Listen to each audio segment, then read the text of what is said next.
আমি যদি প্রশ্ন ছুড়ে দিই আন্দোলন কি আমাদের মানে শুধু আমাদের আপনাদের আন্দোলন ভালো প্রশ্ন আপনারা গণকর্মী আপনাদের দেশের গণকর্মী রাইট এই আন্দোলন কি শুধু আমাদের যদি এটা রিভার্স করি আপনারা এখন আমার এখানে দাঁড়ান আমি আপনাদের ক্যামেরা দূর নিয়ে দাঁড়াই ভরসা পাইতেছেন আপনারা কি নিরাপত্তা চাকরি করে আজকে কালকে বলেন আমাদের আন্দোলন বলে জিনিসটাকে আলাদা করার কিছু নাই এখন আর এখন শুধু একটা গোষ্ঠী ছাড়া তুমি বলো না আমি বলি এখন যে কোনো একটা গোষ্ঠী ছাড়া সমগ্র জাতির একটা আপনি জিজ্ঞেস করেন ইন্ডিভিজুয়ালি যদি সম্ভব হয় জিজ্ঞেস করেন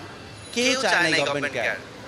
কেউ চায় না আপনি আপনার বাচ্চাকে রেখে বাইরে যাবেন সেই নিরাপদ নাই আপনি এই ঢাকা শহরে খেলার মাঠ নেই বাচ্চারা ছাদে যেতে পারতেছে না কেন পারতেছে না হেলিকপ্টার দিয়ে গুলি করা হয়েছে মিথ্যাইটা কয়টা সত্যকে আপনি আড়াল করবেন আপনার চেয়ারে বসে বসে বলতেছেন ওরা ড্রাগস ওদেরকে ড্রাগস দেওয়া হয়েছিল এই জন্য ওদের কোনো সেন্স ছিল না তো ড্রাগস নিলে আপনি মেরে ফেলতে পারেন কোন রাষ্ট্রের আইন আছে একজন ড্রাগ এডিক্টকে গুলি করে মারা যায় আমি ড্রাগস নিয়েছি এটা দায়বদ্ধতা আমার ফ্যামিলি আমার প্যারেন্টসের আমি ড্রাগস নিয়ে যদি